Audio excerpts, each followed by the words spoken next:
10 minute road બંધ કરીને ભાઈ બધા લોકો આગળ આવી જાઓ, બધા જ લોકો આગળ આવી જાઓ, ભલે 5 મિનિટ રોડ બંધ થઈ જાય. નજીક આવી જાઓ ભાઈ, નજીક આવી જાઓ, બધા નજીક આવી જાઓ, નજીક આવી જાઓ. કદાચ એમ્બ્યુલન્સ આવે તો એનો રસ્તો આપજો. સૌ પ્રથમ તો આજે જ્યારે માનદાતા મહારાજની જન્મ જયંતિ હોય ત્યારે દાહોદ જિલ્લાના દેવગઢ બારિયાના મારા કોળી સમાજના સાવજો ઉપસ્થિત થયા છે. ત્યારે આપણે માનદાતા ભગવાનનો એવો જય ઘોષ કરવાનો છે કે જે લોકો એવું ઈચ્છે છે કે માનદાતા મહારાજની મૂર્તિની સ્થાપના ન થવી જોઈએ, એમના કાનના પડદા ફાટી જવા જોઈએ. બંને હાથ ઉપર કરી મોટી વાળી અનંત આકાશથી બોલો, બોલો માનદાતા મહારાજ કી, માનદાતા મહારાજ કી જય. કોળી સમાજ જય, જય કોળી સમાજ. આજ રોજ આપણી વચ્ચે ઉપસ્થિત 1008 મહામંડલેશ્વર એવા ઋષિ ભારતી બાપુ માટે એકવાર જોરદાર તાળીઓ થઈ જાય. આપણે એમના ચરણોમાં નતમસ્તક વંદન કરીએ છીએ. સાથોસાથ તમામ જે સંતો મહંતો અહીંયા ઉપસ્થિત થયા છે અને મોટી સંખ્યામાં મારા પિતા તુલ્ય વડીલો, મારી માતૃશક્તિ, ભાઈઓ બહેનો, બાળકો અને ખાસ કરીને મારા કોળી સમાજના સાવજો ઉપસ્થિત છે. ત્યારે હું બ્રિજરાજ સોલંકી આપ સૌનું આ વીર માનદાતા મહારાજની જન્મ જયંતિમાં ખૂબ ખૂબ સ્વાગત કરું છું. આપ સૌનો ખૂબ ખૂબ આભાર વ્યક્ત કરું છું. મિત્રો, આ આયોજન જે પ્રમાણે જેડીભાઈ હોય, ઈશ્વરભાઈ હોય, મુકેશભાઈ હોય, માફ કરશો તમામના નામ નહીં લઈ શકું, બધા માટે એકવાર જોરદાર તાળીઓ થઈ જાય. અને આપણા વડીલ એવા સૂર્યસિંહ ચૌહાણજીના નેતૃત્વમાં આયોજન થઈ રહ્યું છે, એમની માટે પણ એકવાર જોરદાર તાળીઓ થઈ જાય. મિત્રો, 2022માં આપણે લીમખેડા ખાતે પૃથ્વીપતિ સમ્રાટ વીર માનદાતા મહારાજની મૂર્તિની સ્થાપના કરવાની હતી.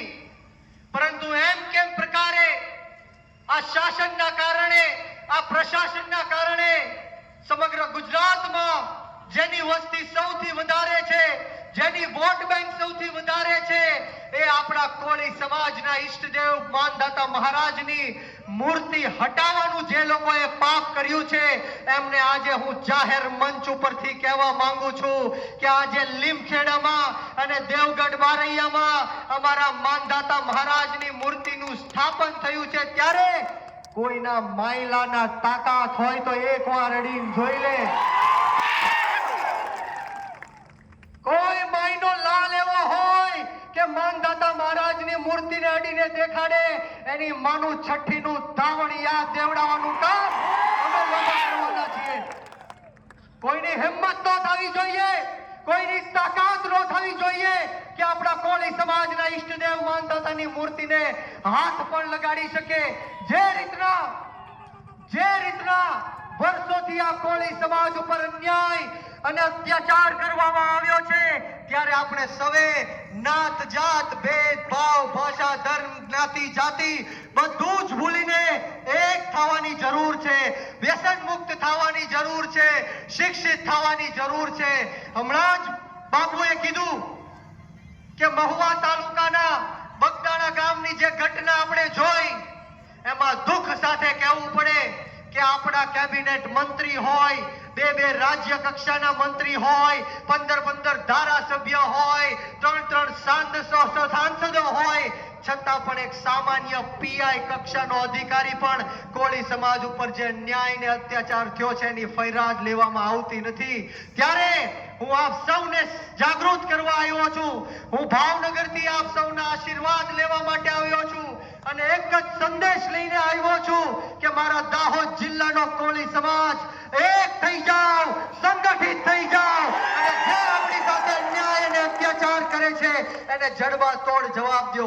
આજની સભામાં મેં જોયું કે મંચ ઉપરથી જાહેર આમંત્રણ હતું, બધા જ લોકોને બોલાવ્યા હતા અને કીધું હતું કે કોઈ રાજકીય વાત કરવાની નહીં, પરંતુ દુઃખ સાથે કહેવું પડે કે અમુક ચોક્કસ આ પાર્ટીના ગુલામો ના છૂટકે પાર્ટીની અને નેતાઓની વાત કરે છે ત્યારે બોલવું હોય તો બ્રિજરાજ સોલંકી પણ ઘણું બોલી શકે છે, પણ મારી જે લગામ છે એ સંતો મહંતોના હાથમાં છે. બાકી હું પણ એટલું બોલી શકું છું કે કોઈના કાનમાંથી લોહી નીકળી જાય એટલું હું પણ બોલી શકું છું. ત્યારે મારે કોઈનો વિરોધ નથી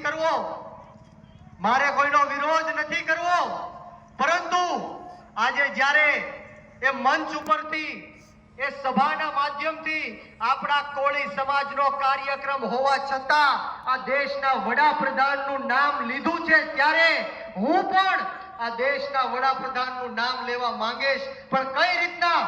હું હર હંમેશ જાહેર સભામાં કહું છું, હું એક ધર્મ પ્રેમી માણસ છું, હું આ દેશ પ્રેમી માણસ છું. ત્યારે આપ સૌની સમક્ષમાં કહું છું કે બ્રિજરાજ સોલંકી આ દેશના વડાપ્રધાન નરેન્દ્ર મોદીને હિન્દુ નથી માનતો. હું આ દેશના વડાપ્રધાન નરેન્દ્ર મોદીને હિન્દુ ત્યારે માનીશ જ્યારે આપણા ભારત દેશની અંદરથી આપણી ગૌ માતાની હત્યાઓ બંધ થશે, ત્યારે આપણા દેશના વડાપ્રધાન નરેન્દ્ર મોદીને હિન્દુ માનીશ. વાત કરવી હોય તો ઘણી બધી વાત થઈ શકે, પરંતુ આ સમાજનું મન છે. ત્યારે મોઢામાં આંગળા નાખીને રાજકારણની વાત કરવા માટે આ લોકો મજબૂર કરે છે. ત્યારે સમાજની અંદર કોઈ રાજકારણ કરવાની જરૂર નથી.